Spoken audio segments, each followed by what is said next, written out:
to the Trinity Force Podcast. Yo, it's that Triforce cast beaming straight to your home. Grab a beer so we know Pone ain't drinking alone. Send an email, a quick tweet, just pick up the phone. Leave a message at the beep if you're a creep, watch your tone. Discuss the meta game, patch notes, whatever helps your stats most. Obi Pone Kenobi is your last hope to snatch gold. So grab your headphones and join in the fun. We'll try enforcing some jokes and some cringeworthy puns. Yo, we can make it together, people. Trinity Force Podcast. These boys are second to none. Now that's the end of the intro. It's time we begun.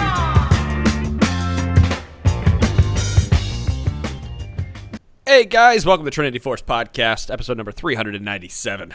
Adam Bonophobia Cogswell here. You know the whole deal. Nope, that's not your name. Your name is Edgy Teen Link, cosplay enthusiast. I mean, if you guys watch the video, what is that? What the fuck does that even mean? Looking at his hair, like his hat and his hair, makes him look like an edgy teen trying to dress as Link, but like trying to be kind of emo still. I'm trying. Yeah, you know what? Okay, all right. I didn't get where you were going with this, but I completely approve. I didn't get it, but then I got it, and now I have see it in the video or even through the thing. I'm also trying to grow this out, the mustache and the goatee. Is it also pasty white? No, it's not. It's just it's like you can see the darkness, like hardly. It's like what Dom said. He grows more in like 2 hours than I do in 4 days. I shaved this morning, and I have more facial hair than he does right now. Yeah, I feel you, man. I can't grow for shit either. But I was having a conversation with my wife, and I told her I would try it for a week for shits and giggles because I've never actually tried to grow anything out to see how trashy I look with it. Oh boy. So I'm gonna grow. Can you please document this on a day-to-day thing and send pictures? I've been. Oh yeah, you got to get like the Twitter selfie. Yeah, guys, every day. This is episode 400 we're coming up on, where he'll look as trashy as possible. Right before Thanksgiving, where he's going to see family. And Wait, are you going to keep that for family? Oh my gosh. Yeah. My birthday is in 10 days. Were you emailing Sotir about 400? Is that what that conversation was about? No. You need to tell me. I You know. need to tell me what 400 I told you why I emailed Sotir. Yeah, but it could have also been about 400. I'm not lying to you guys. All right, listen, I don't do that. Say anything, so you couldn't have lied. Wait. There's a possibility for I don't lying. think you've ever lied to me, but I also don't know. So maybe you're just very convincing. I could be. I don't think you are, though. I think you're probably a very bad liar. You probably lied to me. Well, I've called you all handsome at one point in time. So. Hey now. Hey. Sick. Says the emo kid there. You should say the beanie wearing. I was about to say. Front motherfucker. You know it's not handsome, guys? What happens at the end of the season when you don't play enough and you decay down into gold? Because that happened to a certain somebody, namely me. I how's it logged feel to on. know that this is your last podcast that you'll ever be on, Mitch? I know, that's the unfortunate part because, hey, you know what happened? I logged on Saturday to get up bright and early to help out with Extra Life. Logged on to League of Legends and it informs me that I have decayed down to gold 1. And if I wanted to, I could play a bunch tonight and probably fail at making it to platinum. But I'd rather just not make it to platinum anyways and not spend all that time. But if you guys are watching right now live, you have a couple hours left. If you're listening to it on the podcast, it's well past time. Yeah, that's you know how you did. Peace. Yep. You're done. Yeah, if you listened, you are locked in. That is the border you have for the next season. Those are the ranked rewards you get. But you know what's good, though, guys, about that is we've had a lot of people writing into us recently or sending us messages on Reddit or whatever it may be, tweets, Facebook, etc., where they're like, I've been listening to you guys since such and such, and I was started at this rank, and now I got gold or platinum this season, and it's all thanks to you. We've got lots and lots of those messages this year. I hope you don't get many that say platinum because I don't want to get replaced that quickly. I've got a couple platinums. Shit. I've had like one diamond. Your job is secure. You travel and do interviews for him. Yeah, you're the only one He with just the doesn't schedule have that allows the you to willpower to regularly do travel. that legwork. So That's true. you could decay to bronze, and you'd still be employed by Adam. Yeah, I get paid a lot of. I get Employed. yeah, By Adam. paid a lot of money. But speaking of money, we actually did raise a good bit. I believe the Slack chat says the total is $1,150 for Extra Life on our 24-hour stream. I was only there for about 2 hours or so, but it was a lot of fun. And people came into chat. People came in and played games with us. We get, I think, 2 in-houses after a couple, just like 2 or 3 of us. Dom and I played a queuing. couple. It was 7 a.m. for a lot of people. I was in a match, I think, against Odin Kill where somebody donated to make if somebody died, first blood, the person who died had to do 25 push-ups, and every death after that, the person who died had to do 10 push-ups. And I feel real bad because I think I was landing against Odin kill, and I think I killed him like 6. Oh, I was ganking mid to make sure that he died a lot. Yeah. And I was the support. I was just abandoning my lane to make sure that the mid laner died. Also, AD Aurelion Soul, not the worst. Support Sejuani, man. I can think of worse things, but not many. Oh, that was the ultimate bravery game too. So oh, never mind. That makes sense. It was fun. Well, speaking of preseason and the end of season, now is that we're going to talk tonight about what you can do over the next month or two if you decide to extend your preseason to the normal mid-January, which you are more than welcome to do. You don't have to do your placements the moment rank starts. You just have a little bit longer to play this year. Wait, you don't? You don't. That was like a poor segue. No, I'm segueing this into a video that has been posted on YouTube for starters.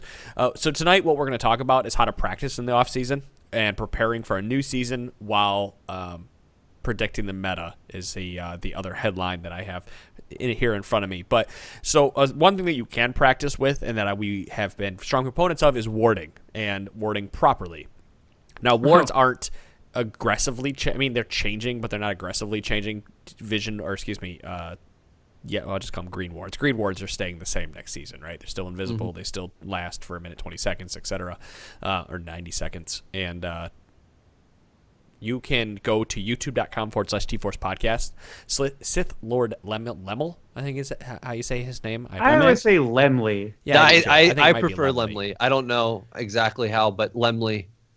Yes, Sith Lord Lemley posted a video. So the Four Words podcast, if you guys haven't been listening to that, they changed their format up since they've come back. They have correspondents come on the show and give tips on how to do specific, things in League of Legends, perform specific actions, and it's in audio format. Well, Sith Lord decided to do a video showing you where to ward, and he's pointing out a lot of the places that we normally tell you to ward at. So if you are looking for like the exact visual representation of where to ward and why, it's there. And I actually helped him edit that a little bit, and not the video, but more of like the text and what he's reading. It's a 4-minute long video. He shows you where to ward, why you should ward, and what wards do for you. And like one of the big ones that we talk about that I'm glad that he added in the video is that dropping a ward and having nobody walk over it is just as good as dropping a ward and having people walk over it as well. So it's like it's security. It's like locking your car door. You don't. Well, it's you kind of assume nobody's going to try to break into it, but if somebody does, at least you're still protected a little bit there. I mean, knowing where somebody that could still happen, but knowing where somebody isn't because you have vision of a spot, if you don't see them in a certain spot, that means they can come at you from the directions that you don't see them from. So it still gives you information. I'm really excited to see where the control wards end up being really popular and how exactly they function, because I mean, since they shut down other wards, I'm curious to see if it actually, if somebody places a ward in that area, does it even grant any vision at all? I think it would be awesome if it didn't. No, I think they do grant vision, but we can check. We live in the future. No, but I mean, like if you drop a green ward into the range of a control ward, if it even gives you a momentary amounts of vision, that's what I mean. Because you could potentially like the current situation of putting a pink on dragon is great because you can see when people put wards down, you can kill them. But if you put a control ward and it never gives them vision at all, that's funky. Also, doesn't allow a whole lot of counterplay besides running around. But I don't know how those work yet. That's going to be. I'm really curious to see how that affects vision in the upcoming season. I mean, it says this device will disable and reveal nearby wards, and it gives vision of that area. So I assume that means anything that gets placed within the within the scope of the control ward will not grant any vision. Of course, that cues you right away because it'll give you the little disabled indicator. Yeah. So you'll know right away. Oh, hey, there's a control ward. Oh shit, how long's that bastard been here? But yeah, realistically, I don't think a whole lot changes. I think they're going to be used very similarly to pinks. The only difference is that you will, if you will lose that vision right away when somebody drops the control ward, but you're still using it for both scouting and just general vision denial. You get the vision denial faster, I guess. Control ward's nice because you can drop it without having to kill the ward the ward. So like if you're starting to do Baron, you don't have to take those extra four auto attacks to kill the ward. Yeah, it is going to mean those fights in like bot lane tri-brush end up being a lot more dangerous for the person who threw the green ward in there, because you don't get the vision of the pink ward that you're trying to kill it. So you have to move that much further forward and put yourself into bad position to try and take it if you're doing so aggressively. And if you aren't being aggressive about it, like, you're not going to have vision of that spot anyway. So what I'm curious about is, like, is this just objectively better than pinks, minus the one part where the invisible units can't be revealed anymore by them. Like camouflage, the camouflage ones that are can be revealed by these ones still. But like, what makes them not way better than pinks? I'm saying no, because Akali and Vayne and the likes of them are still in the game the way they are, and those champion. I mean, like, I'm genuinely terrified of what Vayne is going to be able to do. I mean, that would a pink ward, if pinks stayed the same as they are right now, they wouldn't be able to reveal them coming up in this new season. But they changed pinks because of that and everything. Yeah, like that was why. Yeah. If pinks stayed the way they are, then they would have revealed them, and there wouldn't have been point to changing all those stuff. Right. I thought pink wards didn't reveal Akali or Vayne or any of that anymore. They did, but now there's no way to reveal those. Right. There's actually nothing you can do now. Also reveals trap. Well, traps weren't that crazy. Never mind. I do like that it disables traps. That's going to be really nice, because I like the fucking Shaco boxes. Teemo mushrooms, I guess, but Shaco Literally boxes. traps. Does it disable those? I don't know. You can't kill Should them. be. Well, it says hidden traps, which is an interesting. Yeah. I assume it would disable them, but also disable disable's a weird word when it comes to traps. Does that destroy them? Does that mean they just lay dormant like a Heimerdinger turret when Heimer's not around and you can kill them? I don't know what that's like. A So the Hextech Sweeper does disable traps and everything. It puts a little spiral around them, more like the Jin trap or something, and you can then kill it. Whereas pink wards on live right now don't disable them, so you'll see it, and then in the course of you trying to kill it, you'll click too far and walk through the Teemo mushroom or into the Jack in the Box or something. Yeah, but that's the thing is, the Nidalee traps and Caitlyn traps have never had that. You've never been able to auto attack those once they're revealed. Well, because they're not revealed, you could just see them already. I don't know if that's going to do the same kind of thing. Yeah, I don't think those are going to get disabled. Yeah. I would think not, but I also could see that going interestingly. In theory, then you get into a weird interaction where, like, Jinx throws down her traps, but then you disable them right away. Then what happens? That'd be funny. It's just like a battle of just trap disabling. That'd be really funny. What happens to Maokai's saplings? So I think all that untargetable stuff just still works the way it's supposed to. Yeah. Right. All right, that's a lot of discussion on one portion of still hypothetical things that we're not too familiar with. Well, that's all right. Well, it's a little bit to get people's juices flowing and understanding how this game is going to change and what, because we never really talked about the new wards. I think that was one of the pieces that we never had walked over at any point in time during the preseason discussion, which I'm actually want to say, because I haven't been able to talk to you guys, I'm very proud of everybody for sticking around and doing the preseason stuff, because we were able to make through the very large majority of the preseason stuff before it hits this Wednesday, because they've already announced some maintenance. So good job, guys. Oh, they just did that? Cool. Yeah. Are we getting a percentage bonus? Like percentage of our salary? Like yes, normal? Absolutely. These? Yeah, good. Just find a way to get me some more Champion Select guys for this month, because I guess I've got 2 of them, right? I'm only getting you guys HyperX stuff and Champ Select stuff. Come on. What else do you need? Hey, that keyboard came. So it did. I have for it. you two? For Sean, Chira did and your Dom? keyboard come? Mine arrived. I haven't checked. I can go do that right now. You know, it's not that pertinent. Not the big deal. You should check it though. And you just made me real fucking excited. I'm kind of sad. Sean. Go, Sean. Go. All right, hold on. I'll be right back. Sean is really excited because I'm trapped. Sean has never had a mechanical keyboard ever. I've never had anything other than like a $10 keyboard from Garbage Your hands Town. are gonna be so upset the first time they use it, and then after a week, a month, let's say a month. Then after like a month, you'll go to use a normal keyboard. He's not even here. Why am I talking? Oh no, you're right. To using a normal keyboard, and it just like it's awful. It's torture. I'm excited because I'm just gonna haul this bad boy with me to and from the office for a while. And I guess if I get to keep it, then I'm gonna take the mechanical keyboard I have at home and send that to the office. Unless this one Mitch got me is worse, then I'll take that one. It's not. Yeah, so that'll be another, like, just like we had a pimping out of the HyperX headphones, the Cloud Stingers a couple weeks ago. We'll have a similar thing with HyperX's, I think, new keyboards that just came out in middle of October, maybe late October. Dom and Shira both got trial. I don't even know what to call those. Review copies is kind of the right word. No, he got it. Sent to them, so they'll be talking about those probably Wednesday, Monday, or sometime. What beautiful timing on that! Holy crap! Yeah. Well, so now this is just going to be an episode where we watch Chair try a keyboard, and his face just light up. Go ahead. That won't happen because I, as badly as I want to, I'm gonna not. You know what? Fuck it. I'm going to do it. Keep talking. You've got a long time till Christmas, bro. I want to use this as an opportunity to talk about something because we are talking about how to practice in the off season, and it's something that we don't talk about often enough is the peripherals you use when you're playing League of Legends, because I know we talk a lot about how to get better in the game, how to practice certain abilities in the game. We've talked about those, I want to say ad nauseum, but it really isn't ever enough to just continue to remind you guys how to do things in the game. But something that I think that everybody out there, if you don't... Most gamers nowadays own a mechanical keyboard, or they own some kind of... Excuse me. I'm drinking Miller Lite tonight. It never sits right. If you don't... No, it doesn't. Yeah, if you don't have good peripherals, from a keyboard to a mouse to a headset, I think that you could see an increase in performance after you learn how to use those, because I know that I can't play without a mechanical keyboard anymore because I love the feedback that I get when I hit the keys.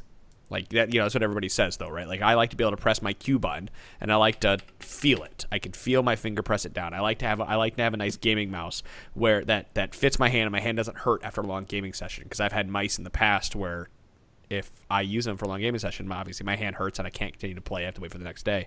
I mean, that's the same thing with like like mice at work and shit too. If you work on a computer or something like that, like I have fucking dinner plates for hands. My hands are goddamn massive, and if you have a small little mouse for really big hands, like that's not great if you're gripping really, really hard, because it causes a lot of like repetitive strain injuries over time. Something else that I don't think a lot of people have, like this right here. I'm holding up to the camera a really dirty and disgusting looking mouse pad by SteelSeries, because it is really disgusting and dirty, and I've had this forever. But if you guys don't own one, this is $10 fucking on Amazon. We didn't even get this sent for review. I bought this myself. But these mouse pads that you can get on Amazon, they're tiny, they're small, they don't lift up your plate. Like, these make a fucking difference when it comes to playing the game and how well your mouse glides and the twitch reactions you have. Well, and that mouse pad is still bigger than a lot of like just the stock mouse pads people have at the office, or even just at their home computers. Like, you don't at my office. Like, yeah. You use one of the ones you just held up? Mm-hmm. I don't, but I'm only at the office a few days a week, so I don't need it that badly. I'm really excited for episode 400 when we actually sell out, and I'm really looking forward to it. It's gonna be great. One of the things people should be doing, like definitely with your mouse, play around with the mice buttons on there. Like especially if you don't use push to talk, then you should, you probably have two buttons for sure, just right by your thumb. I have one of those set up to be self-cast because or self-cast E, because a number of abilities in the game, I've talked about this in the past, but a number of abilities in the game that are kind of those steroid type abilities, whether it's, sorry for the rampaging dog, but whether it's like Karma's shield, Oriana's command protect, Nami's auto attack story, Tricolor blessing. Yeah, like these are all abilities that are on E, and when I put that together, it just made a whole lot of sense for me to make that a self-cast ability, because it makes it that much quicker, especially on like Oriana or Karma, where those have really, really meaningful impacts, whether it's the shield or Karma getting the movement speed steroid. Like it just helps you react that much quicker when you're not trying to press Shift E if that's your normal self-cast, or any of those other things. Like, it's just a little thing that has ended up helping me out a whole bunch this season. It took a little bit of time to figure out and really adjust to it, but now most of these champions, I don't even think about it. Like, I tend to just assume, oh yeah, the heal is on, or that ability is on E. I just know. That's the same sort of situation you run into as well when you switch from whatever you're doing to SmartCast. It's the equivalent thing, except now you're actually like throwing something on like a macro on a mouse, or some customized thing somewhere. Like let's go back all the way back to the day. Adam, when I played World of Warcraft with you originally, do you know the reason why I went out and bought a mouse that had buttons on it? No. Because you made fun of me for clicking. Oh yeah, I remember that. I remember making you fun gave of me you a for cooking. bunch of shit, and I didn't know shit about computer games back then. I was a young lad. I had no idea what was happening. And I was like, wow, I learned so much. And I was like, oh, once you know how to like do something, once you know how to like keybind certain things, once you know how to, take advantage of tools that are available for you out there for you to use that you didn't know may have been out there, like it'll really improve your gameplay because it streamlines a bunch of stuff that you wouldn't have even known you could have streamlined. You know what's funny is I was a big proponent. Like when I was doing my WoW gladiator grinds and stuff, I had tons of shit on my mouse, so I didn't have to move my hands much farther than WASD, right? And I have nothing in League programmed to my mouse other than the basic controls of what you have. I have everything. It's QWER DF. I know a number of people assign their ward hotkey to a mouse button just so that they, like, probably Lee Sin players for sure do it. I should do that for Lee Sin. I do it on my trinket is the push down on the wheel, like the mouse wheel, like clicking that, and then I have my first item slot is always mapped to one of my thumb on mouse keys for easy access. But also, this is perfect timing for hey, Christmas is coming up. If you guys need a new mouse or something, like now's the time to ask for it. Unfortunately, we don't have a good mouse review for you, so I can't tell you what mouse to go buy. But hopefully, we'll have a keyboard review for you in the next couple of weeks. That I mean, I can tell you the mouse I'm using, but it's not. That's what I bought some shitty $20 mouse, and it's like cracking and stuff. I need to go buy a new one. I got the burned Logitech through a mouse a year. I got the Logitech G502. Everybody, I don't know. My brother swore by it. He said I got was the G602. Check that out. Yeah, a lot of people tend to like that line of mice. So wait, Sean, is yours wireless? I got mine. Yeah, I don't know how you can play with a wireless mouse. Oh God, well, that's the thing. This is I had the prettiest core originally. That was I think it was a 5. It was either 509, whatever it was. It was wired. It was great. And then one of the buttons started sticking like 6 months after I had it. I was like, well, fuck this. I'll get a different one. Again, I know maybe a podcasters year. can't. I know people listening to podcasts can't see this, but can you guys see what that mouse is doing? Isn't that the weirdest shit ever? Like the yeah, it's cracking all over the place. That's fucking weird. It's crack. The casing on the outside of it is cracking from gross. just normal use. What did you do to that? I haven't picked it up. I year. haven't thrown it down. I haven't done anything. It's seriously. Well, it sure looks like you abused it. So I don't know if you're lying to us again or what. You've had that for like a year though. So for $20, that's pretty good. Right. I didn't even know it had that. It has got it's got the little weights and shit in the bottom. Oh, that was a $50 mouse. Never mind. I've had mine for 2.5 years. I just checked, and apparently Static Maneuver tells me Steel Series. He has the same mouse pad I do. He says go get a mouse. So I'm gonna go look at the Steel Series mice after this. I need a mouse. Yeah, maybe don't abuse them. Maybe we don't have to call Child Protective Services on your mouse. Like no. Ignore the kids. I know there's 2 kids there too, but like it's the mouse. Check on that. Like the computer mouse. All right. Well, okay. So we just talked about peripherals, which wasn't in the document at all, but I do think it's a good. I do really, honestly, sincerely think it's a good thing to take a look at and continually to update your peripherals that you are using for your. How do you computer. like?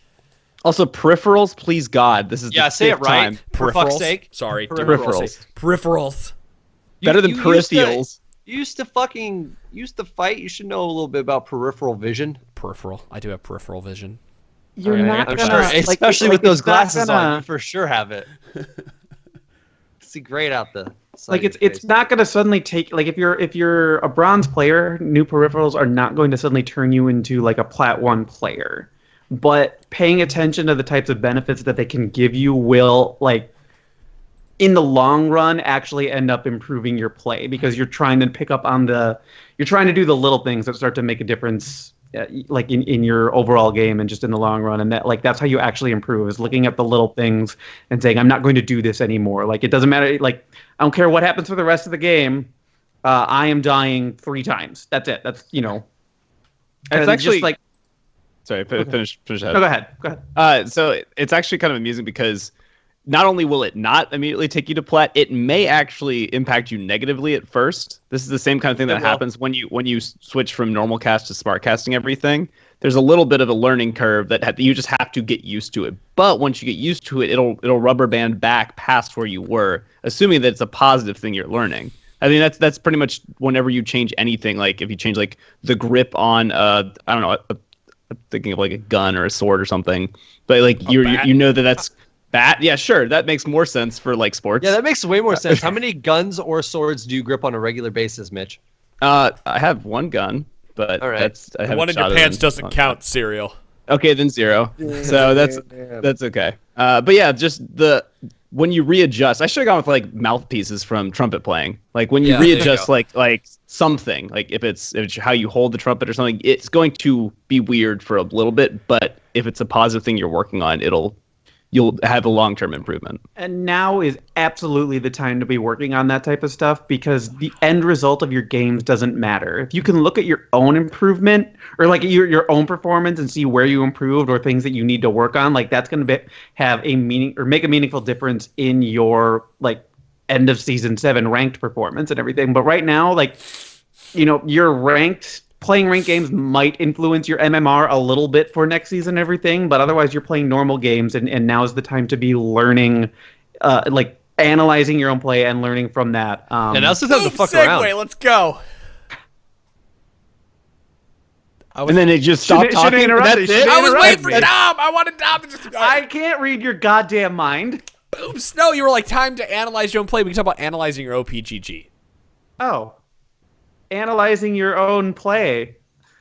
All right, listen, I'll fucking start this. Listen, okay, so if I look at my OPGG. Down on the dock. I got it, motherfucker.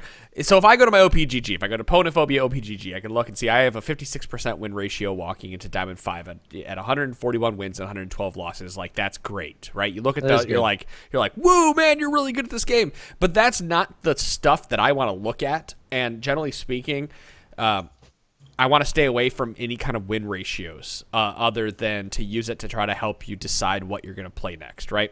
The major one that I want to start looking at when I go to my OPGG, the first one I tell anybody to look at is I want you to click on your ranked. If you go in the middle, everybody's listening right now should go pull up their OPGG. They should type I'm on it right now, Adam. I'm walking through this with you. Right. Let's do this. In the middle, they should click on the ranked, and they should look at their KDA, right?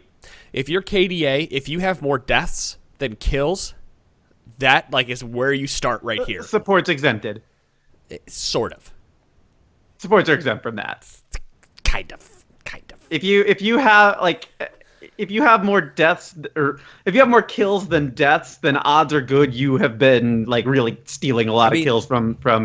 I would actually say if you have more assists than deaths, that's good. If you have more deaths than assists, you're going wrong. You don't want more deaths than assists. That's no bueno. Now, to be fair with this only shows your last 20 games over the course of a month or so. Like right now, my ranked, I only have 3 games in here because I've only played 3 ranked games in the total over the last month, including 5v5s. So my KDA sucks. But if I take that idea of where I'm looking at my deaths and I move it over to my season 6 layout on the left-hand side, I can look at my Jin KDA, for example. I have a 7.5 kills to 4.5 deaths. I'm actually doing pretty damn well in the game. I'm doing above average when it comes to that. But if I look at my Ezreal, which is still a positive win rate, I am 5.9 kills to 4.0 deaths. So that can serve to tell me that when I play Ezreal, I'm either in a poor spot or I get over aggressive, and just essentially I need to stop dying so much when I'm playing such a safe champion like Ezreal.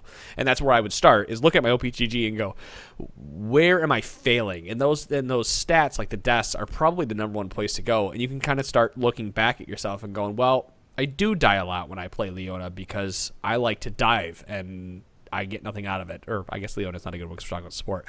I'm playing Lee Sin jungle and my deaths are like double my kills and I don't have that many assists. Is that because I'm going too ham and trying to play too many insect plays? You know, start asking yourself those type of questions. Why am I dying so much? What am I doing to die? I tend to I tend to use a rule of thumb for like no more than 5 deaths a game. If I die more than 5 times in a game, I tend to be I get really angry about it. Just to me, that's too many deaths. Ideally, it's under 4. It's hard to keep your average deaths lower than 4 because one bad game can really throw that out of whack. But I have like 5.5 average deaths a game, but I'm at like 8+ kills on every champion. Adam, or sorry, like my kills or my deaths per game, I'm at 4.2. Gotcha. Right, that's good. Like I'd say, and I've been playing a lot of 4 and 5 Alistar, is great. so 4 to 5 deaths a game. Wow. I think 4 to 5 deaths a game is great. I mean, if I went up, what is it? Is it OPGG? I'm a cutie pie, or it's CLG. I'm just gonna look him up because the first one came in. I'm a cutie pie, 69. Right. Let's give you a challenger player who's top 10. He's got 5.5 to 6 deaths a game, to almost 7 on all of his carries. So yeah, if you're staying anywhere around 5 deaths a game, you're doing pretty good. Well. What's his kills at? 8 on everything. Okay, that's pretty solid. That's super solid. He averages more kills than deaths. He averages about 1.5 more kills than deaths a game. And what's the kill participation? It doesn't say, like in general, just has your win rate. I'm just looking on the left hand side. Oh, okay. He looked like he had a really bad day today though, so you can. I use OPGG, especially a lot this season. I was tracking my wards placed, and I actually have data from preseason. And then you track everyone's wards placed. I have tracked everyone's ward placed. I don't have the data, but I was tracking my own. No, I brag about my warding compared to everyone else's because most games it's comedic in my mind. But my actual performance for preseason 6, I started with on 23.64 wards placed per game on average, 33.5-minute games. End of season 6, same duration games, 42.25 wards per game. So that's like just shy of 50%, or just shy of doubling my my average warding and everything per game. Like that's actual noticeable improvement in my own performance there, just because I took the time to track this data. And when you start tracking certain data points like that, like you start paying closer attention to what you're actively doing, because your goal is to ultimately improve. And even if you are trying to game the system by just throwing a bunch of wards down in quote bad spots, just so that you're dropping more wards, well, the reality is you're putting more vision on the map. So unless you're just throwing them right down at the fountain, you're still probably contributing in some type of positive way, slight or not. Sean, what's up? I need you to ward more, buddy. I don't know what you're talking about. My warding has been fine lately. Fine it by whose standards? It's fine by my standards, because I've been doing great. Did you make it to Diamond this season? No. Then you need to win I made a terrible mistake on playing a whole lot of ranked games with Whale when he was quite intoxicated. I like 33% win rate with him over the past 20 games, which isn't good. Sounds bad. So that's the first thing I like to start on any of my characters is to start on my yes, we love Whale. Is to start in on my KDA. I mean, look at your last ranked games. If you're playing a lot of them, you can look at your average over the rank tab. You can look on the left hand side. This is how to use stats to your advantage. When you're playing the game, you can try to put yourself into more advantageous positions to allow you to get more kills or assists and die less, right? The next thing that I always look at when I'm looking at someone's OPGG profile and they're like, I'm playing a lot of Sona. Well, if I go on your profile and you have 90 games played as Sona, for example, and you have a 46% win rate, I'm going to tell you to stop playing that champion. Because I'm checking mine right now. Okay, I didn't play that many. I played 3. If you have played 30 games, if you played 30 games and your win rate is below 50%, I'm going to tell you to stop playing that champion as well. If you're like 50% or lower and you have 30 games, I'm probably going to tell you should pick something else, or you should either put in a ton more time and learn better. And how many games on one champion? If you're at a solid 50% or 30 games played, like just flat 50%, I'm going to tell you either need to put in some more heavy time in that champion, or you should just drop it and move on to something else. Yeah. When I was grinding like crazy, when I was playing Swain all the time, and I kind of played him way less as the season went on because I was playing Olaf again because Olaf's fun, I had a 64% win rate with 62 games. And that's like, you find the champion that works for you and you just play that bitch into the ground. I've got a 64% win rate over 90 games with Jhin. Like, that's pretty goddamn good. That's real like, good. I need to keep playing Jhin. I can't play anything else to that well. But like, I have a 65% win rate over 20 games with Malphite.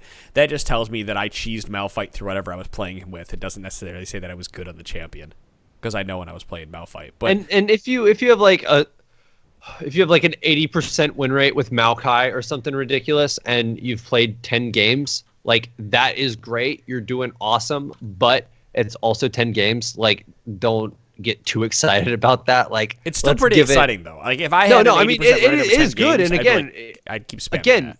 ride that boat straight out to sea as far as you can until you just can't go any further, because I mean, do what works for you, but you also have, like, you should get a solid amount of games in before you're like, this is my win rate on this champion. But it's a good sort of break point to find out where you're at. It's worth juxtaposing your win rate against your KDA. If your KDA is really good, and we're talking like 4-1, 5-1, that type of thing, but for some reason you have a sub 50% win rate, odds are good if you keep up that your individual performance, that's going to even out and at least get to 50, if not start going higher. You know, there are some, I don't know, there are outliers. There is, you know, luck is a role in this type of thing.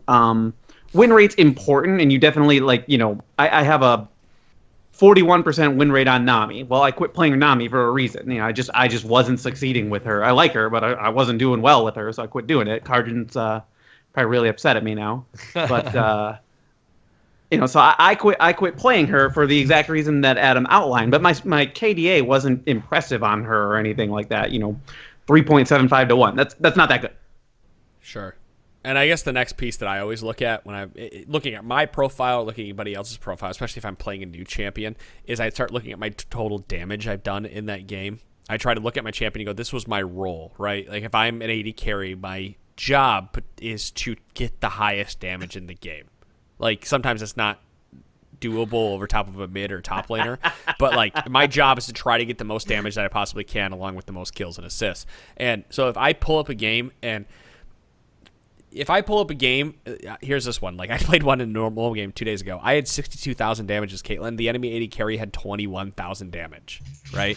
Like, obviously, I was doing better than the enemy carry. But that's the type of thing you want to see, that you're actually doing more, either the most or second or third most damage. You want to look at how much damage you're doing compared to the champion you're doing and figure out, like, are you playing Lucian and only doing 9,000 damage over a 45-minute game? Well, obviously, you have something to work on, and that's getting into the fight and not being afraid. Like, you're not playing that champion very well. That was one of the reasons that I track wards so heavily, is like that, you know, that's one of the biggest parts of the support job and everything. You know, your damage contribution is important, but the reality is you shouldn't be in the top of lists unless you're playing Zyra, and even then you shouldn't be in the top. You should still be in the middle. But wards is something that you can meaningfully track and determine your own performance there. That's a good one too, yes. And total gold as well. That's another great way to look at it. Like, gold's a harder one to track on your own if you don't know what you're looking for. Like, if you're, you know, brand new a year in, you don't understand what 18K gold can amount to, or, you know, how much that gold means. But like, if you start looking at these and you're wondering why you're failing on a certain champion, you look at your total gold, you can also equate that to being dead or not being in lane long enough, or not have, you know. I think for supports, it's a little different. Maybe Dom and Serial can talk about this, but like, if your assists are really high, your gold should be, you should be a little richer, because you're, excuse me, let me rephrase this. I'm skipping around. If your level is low, but your assists are high and your gold is moderate to high, it means you're roaming a lot and assisting your team and you know, and helping your teammates get further ahead, and you're not spending a lot of time in lane. That's why I say supports are harder to look at when it comes to that, because there's so many other variables to play a support. Yeah, you can look at kill participation as a good metric for that. OPGG has your average kill participation, and then for every individual game, you can actually look at the breakdown, and they'll show you they show everybody's kill participation. My top game, I had 64% participation in a losing ranked effort. That was the highest on my team. Next closest were the mid and junglers, or mid laner and jungler, who both had 55%. You know, so it tells me that tells me at the very least that despite it being a losing effort, I was doing everything that I could to try and be there and get us, into the win column. I have another game in here where I had like a 33% kill participation rate, which meant what the fuck was I even doing? I mean, I basically got my ass carried that game. Yeah, you can, like you're saying, it is difficult to equate those because you can, like, falling behind on you'll lose that on levels or gold or both, depending on if you fail your roams. Like if you fail your roams and you've not gotten anything, or at least gotten like some summoners, then you've lost on an experience. You're behind on levels. I end up being actually usually behind on levels in general. That's probably something that I could, just thinking about, I could improve upon next season, even though I don't have anything that I haven't looked through my OPGG. I just recognize that happening in a lot of games as support. But yeah, those assists do help. They help a lot. It's definitely a class that just falls behind in level by its very nature. But I'm usually comparing it to the opposing support, and I end up still falling behind there, which is not good, obviously. But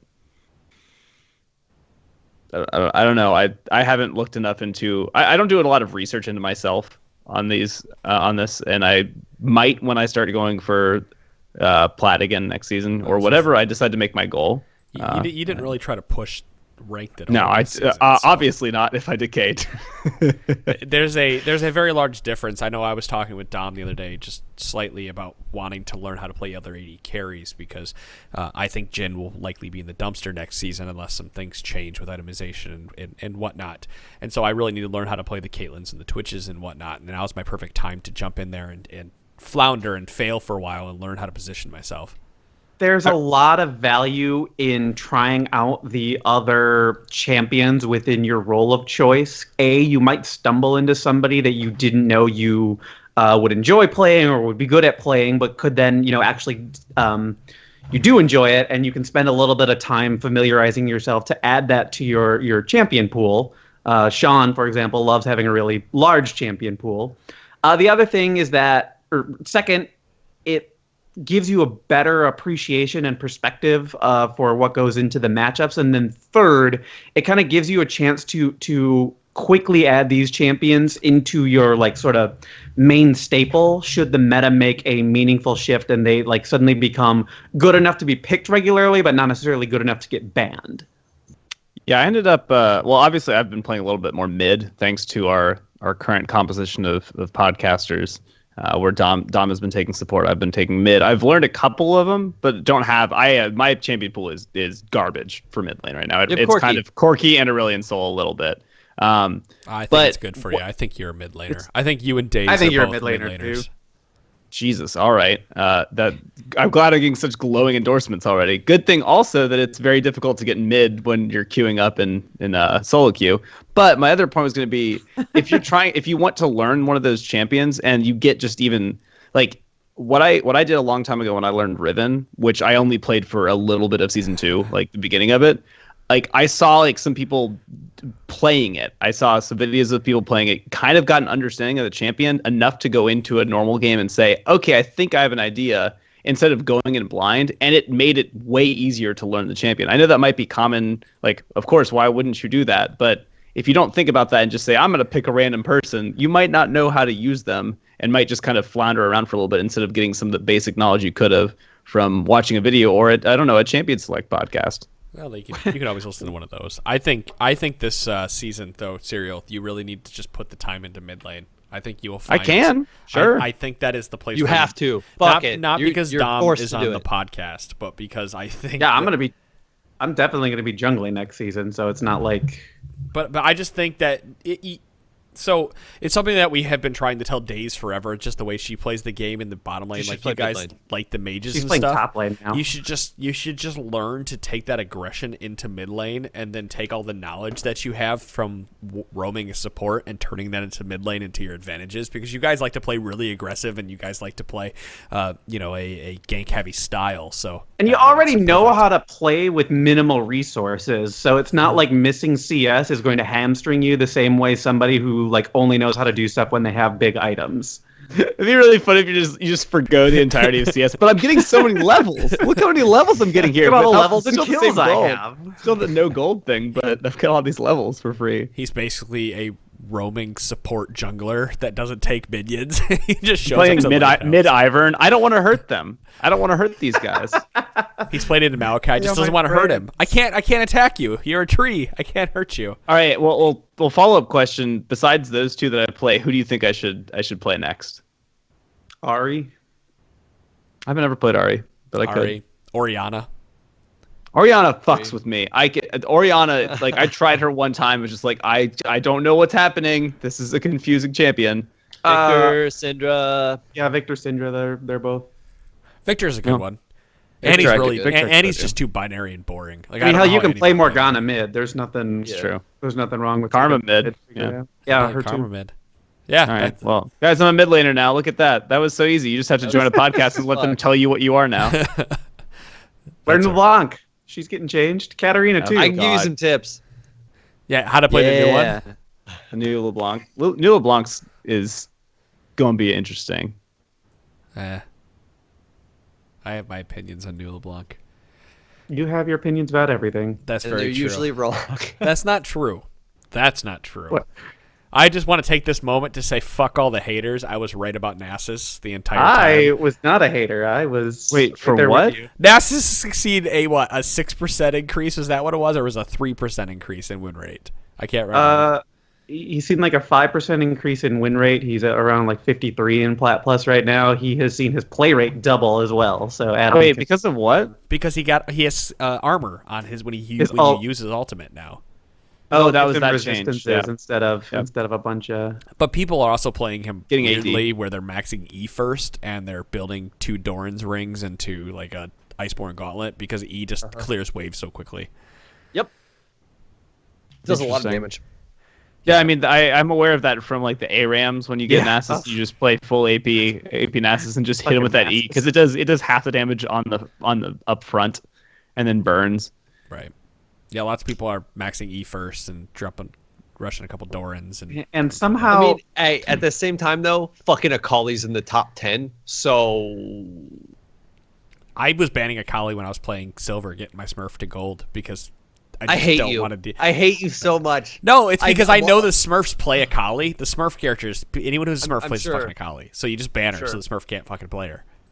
holy crap, Corky's in the top 10 as a mid laner. Dude, Corky's so good though. Like, Yeah, he is. Corky's I really just, good. but I wasn't gonna guess he was. No, he's in top 10 overall. yeah, he's Like, really good right now. I was playing Corky and dominating, and I hardly play Corky. Like that's just he's so good out of mid lane because he procs the. I mean, not just because, but he procs Thunderlords so easily. And all of this is gonna change as soon as the preseason rolls. When Zed comes back and it's like, hey Yeah, guys, when all the what's changes up? go in.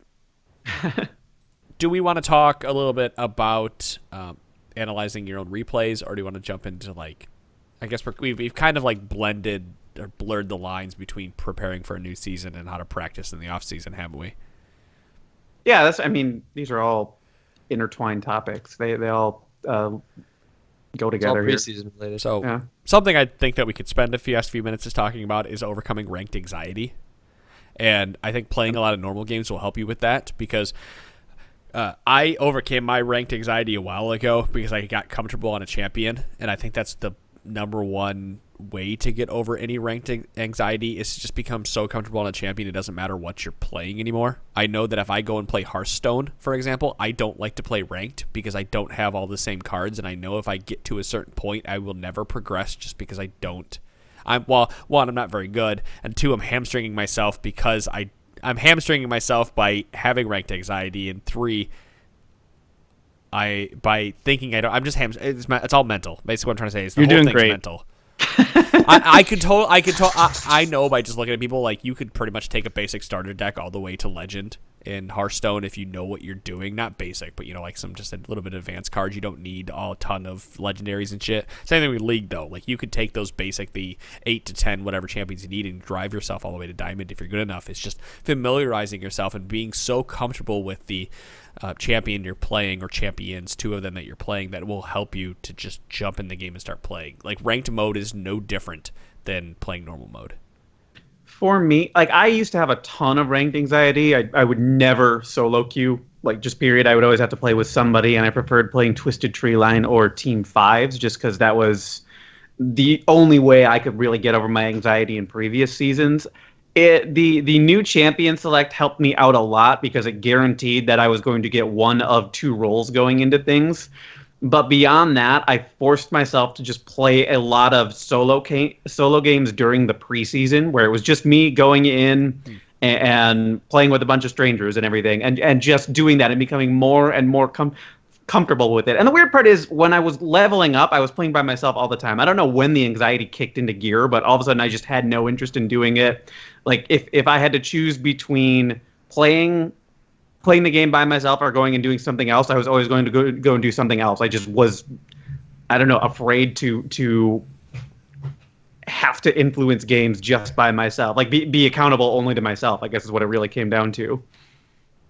But forcing myself to just play games regularly, sort of give myself a schedule and say, play as many as you want. If you lose 2, then quit, because that way you're not getting too far in your own head. That really helped me overcome a lot of the anxiety I had about things. Yeah, and don't rush it. When you get those, if you are anxious about getting into early on in season 7, like, remember that it's going to take 10 games till you have, like, if you've never played ranked, it'll be 10 games till you see your first ranking ever. Don't rush that. It's not worth it, because those are going to be the most they're the most volatile or not indicators, but causes of your final ranking after those 10 games. Like those first few games are huge. Like they're gigantic, because the game doesn't know you should be ranked because you've never been ranked. Like you can't really blame them for that. That's kind of how just the matchmaking works. But it'll figure it out quickly, and if you do well early on, it'll help you out. And just don't rush it. No reason to. Solid advice. I like the taking, if you lose 2 in a row, like don't try to make up for it. It's not like you. Worst. Even if you don't think you're tilted. Like stop. Like you might as well like even if after the first loss, like even if after wins, like take a few minutes to like go do something else. Even if it's like taking your laundry out, like sorting your laundry. Like it's so mundane, but it gets your brain out of your head. Site and read an article or something, and then that's when I get back into it and I'm fine. My worst losing streaks overall were because I didn't listen to my own advice, and I kept playing after I lost 2 games in a row. And like Mitch said, I told myself I wasn't tilting. I told myself I like it wasn't getting to me, but I made that ranked mistake anyway. Maybe don't use news sites as your like decompressing thing the next couple days. But other than that, I think that might not be a horrible idea. But I tell everybody that's not preseason. Then I tell everybody to get out there and vote. But by the time this happens, they'll already have voted. So they better have voted. Yeah. Yep. Hope you all voted. I should have used this. I should have used our podcast, our audience. And if you haven't voted, happy end of the election, guys. Yeah, happy you already figured out what happened. Actually, there's something I'd like to plug, not really based on that, but because John Oliver asked us to at the end of the episode. He wants you to go check out his multi-level marketing video, which I don't know if any of you guys care about John Oliver, but his Last Week Tonight show is very funny, very satirical about a lot of business things.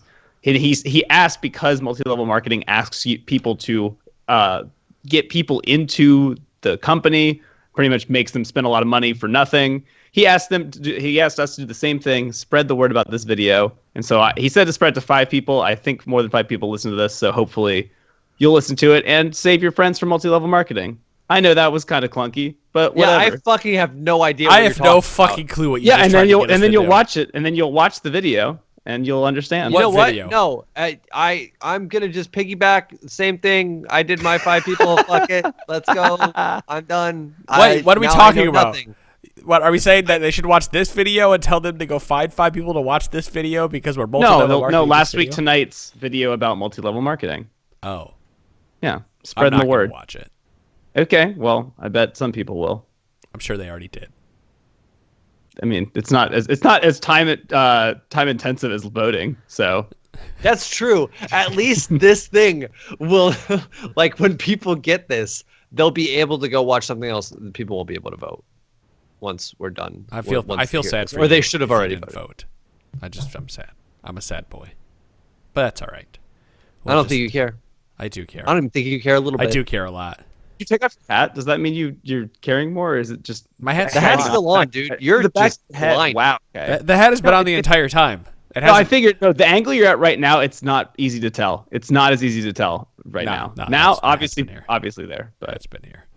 there's a lot of video play here, guys. If you're not Go to watching the watch live this. video, youtube.com/T-Force Missing out podcast. terribly. You're missing out. You're not really missing. You're not missing I'm out. not missing out on that much. I You're always missing worry out we on- do too much video.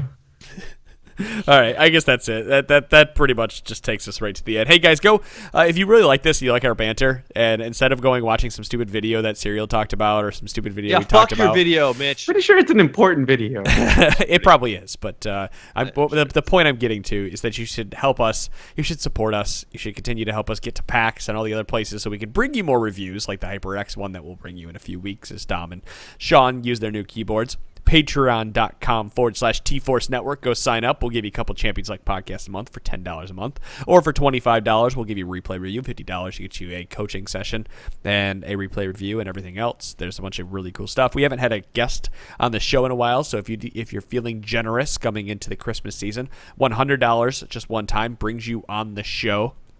And you can talk about whatever the fuck you want to talk about. We'll bring you on and do that. And hey, I'm looking forward to it because we had some guests for a while, and I want some more, and I want some more shit hats. It'll be great.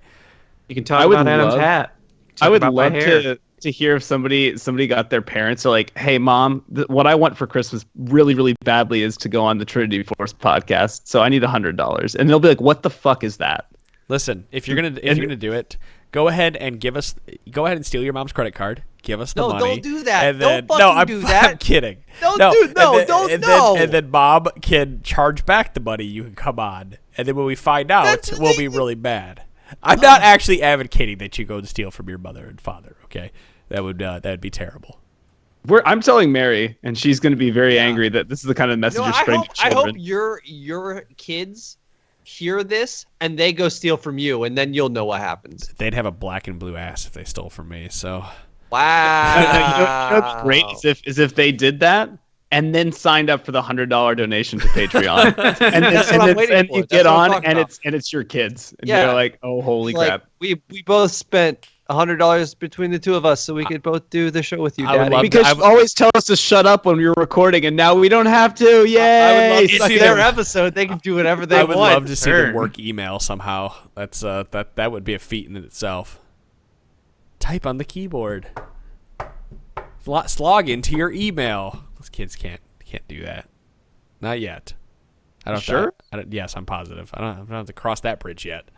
I you know what? I'm gonna say I'm sure because Adam spent all of last weekend or the weekend before just smashing the little boy in Pokemon. In Pokemon, the trading card game, just crushing that poor kid's soul. I'll save that story for Wednesday. My Pokemon trading card game story. But yes, I did crush the kid's soul. So much so he You're went a out bad and bought a person. deck. No, I'm That's not. fucked up. I'm not a bad person. I'm just teaching the kid how to win and how to lose. Primarily how to lose, because everyone should learn how to be good losers. Because eventually, one day, That's what you will, assholes say. you will to be crush your assholes opponent. to children. You will crush your I gotta opponent. Teach him how to lose. All right, that's it. We're gonna end it there Parenting with before. phonophobia. I love it. Oh, you guys are assholes, but I love you all. All right, guys, thank you so much for listening to the Trinity Force podcast. Thank you for supporting us. We will be back hopefully on Wednesday with some more discussion. That's it. See ya. Bye-bye. Like, Yeah.